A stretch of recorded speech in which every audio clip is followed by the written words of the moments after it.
Well, this is a relatively short video which is supporting the video I made on vacuum forming at a very cheap cost. So basically I had looked at a number of videos on YouTube describing how to make the vacuum formers, so I've invented nothing at all here. I took the best of the ideas that suited me, and I've made a 10 by 8 inch vacuum former basically out of scrap plywood, some leftover pieces of rubber tubing, some leftover litho plate, and I bought a heater that would allow me to avoid using the oven to melt or heat the plastic.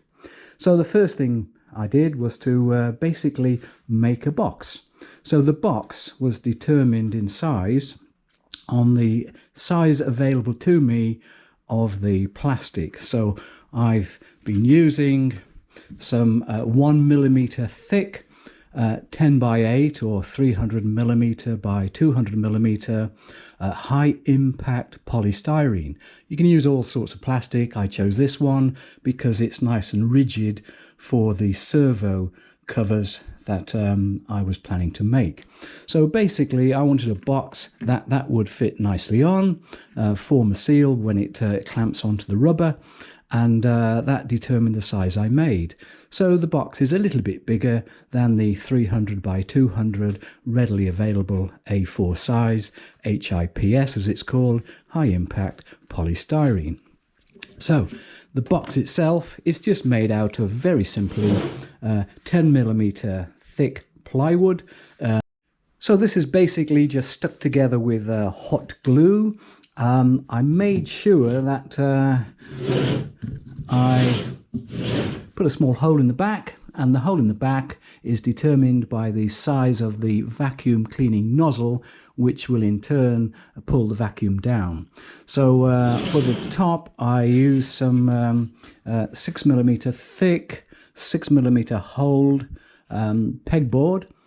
Just cut that and glued that in, pulled the vacuum down, and then any air I could hear being drawn in once the top was sealed, I just put some hot glue on, pulled it in, and made a perfect seal. So in terms of sealing the top to hold the vacuum, I used basically some of these, which are sold in the UK by Dial, and they're basically draft excluders with their self-adhesive backing on. So I just cut some of that. It was lying spare in the workshop, and I've glued that round the sides. So when the top goes on, it pulls down and forms a very neat, convenient seal. I didn't really want the too much of a gap between the actual baseboard and the heated plastic, so I've mounted another piece of the pegboard on top to make sure that there's not too much of a gap. So that's the first component. Basically very simple to make, took no time at all basically.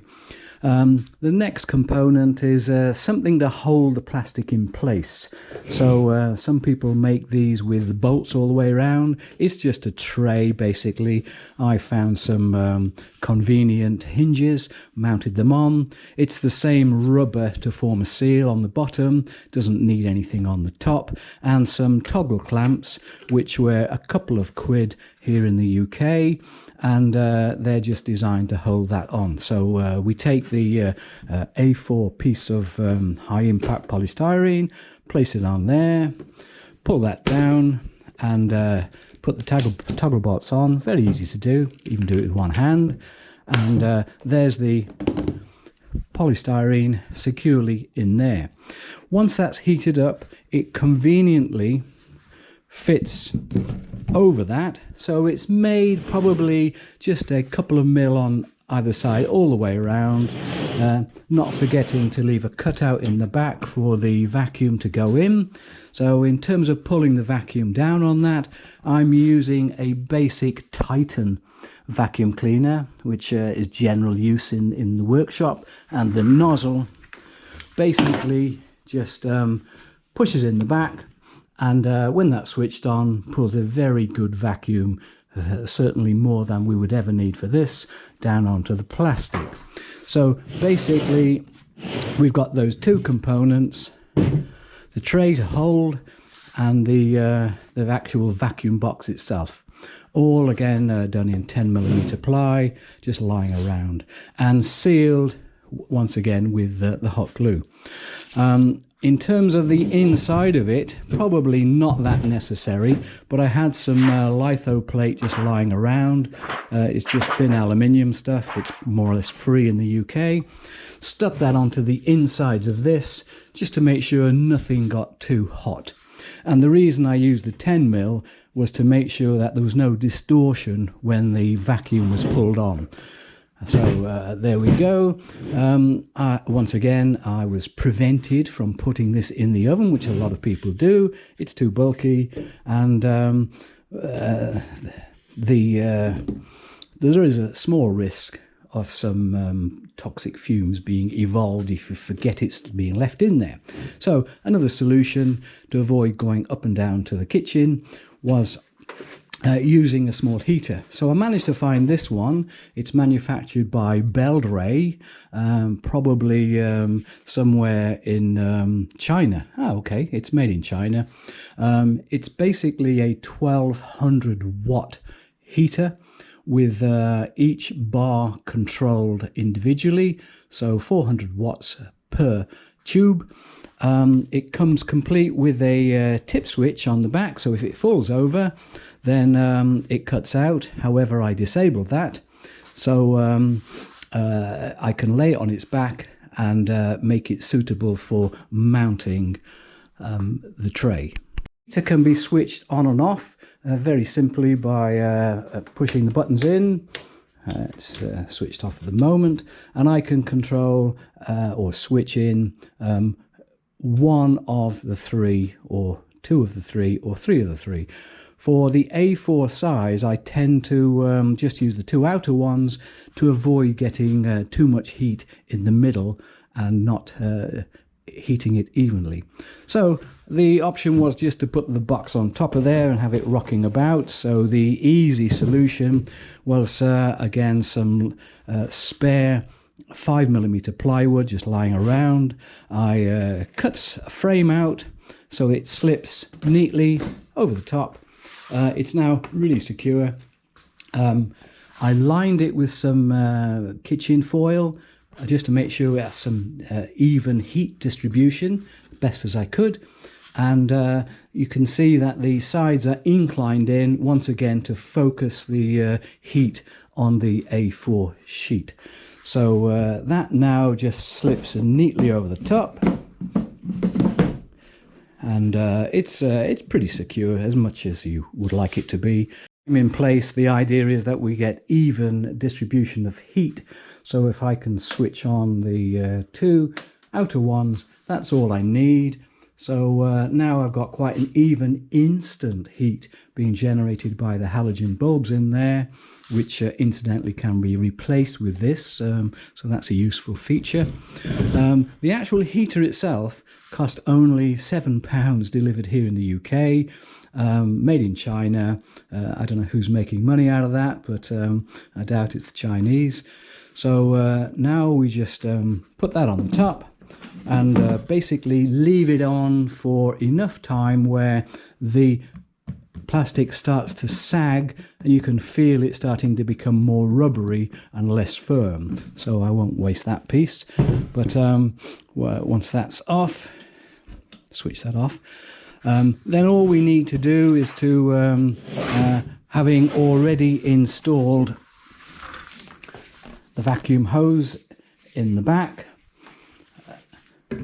That would be a lot tidier than this, of course, if I was actually doing it for real. Then putting the heated plastic on top, nice neat fit. When I pull the vacuum, you'll see how much vacuum this small thing just pulls. If you watch the actual plastic, you can see it's holding the vacuum. There's no leaks in that. and once again, nice and simple to do. And then away we go. We can pull out the formed piece of plastic. The plastic, by the way, this is what I bought. I bought it from a company in the UK. It's actually HIPS, high impact polystyrene plastic card. It comes in sheets 0.25 to 3 millimeter thick. I found that 1 millimeter is just perfect for what I want, and it comes in sizes from A5 to A2. A4 is what I wanted, basically because I didn't want to take up too much space, and I'm only really planning to form small components. If you wanted to do something like a canopy for a model aircraft, then I would certainly suggest going for the A3 size, and this can be easily scaled up. So in terms of preparing, just talking about servo covers right now, I just make a small former, which is basically a bit of balsa, a bit of shaped dowel on top. So put that in the middle. I tend to find that if you put things in the middle, it gets a more even pull down. Give it a bit of spray with some silicone grease, just to make sure that the plastic doesn't stick on the mold. And pull it all down. It basically forms instantly, and it makes these quite nice, very firm plastic mounts, which are more or less indestructible. So that's how it was formed. Just cut them apart. So you can do 2 at a time from a sheet costing around about £2. You can also get them in various colors. I also use red, so that's great. Compared to some of the material that's shipped out by manufacturers, this is a broken servo cover, which was on my Swift. It looks like something like 0.5 or even less millimeter thick polystyrene, and I formed that just by knocking that little lump out and putting that over the top, and that's really quite firm. So that's really strong, 1 millimeter. It hasn't distorted much, and perfect. This was broken one that came off my Stingray, so I actually painted that one. It was white, but now I've got the red, so I can do a better job on that. And just putting that over the top of it, managed to make that really tough, rigid one. So very simple process, a very simple DIY job to knock that together. I paid £7 for the heater, as I said. I paid £2 or £3 for the toggle bolts, which I didn't have. The rest of it's just lying around spare. So that's the job done. So in terms of storing it, I can just put the components one on top of the other.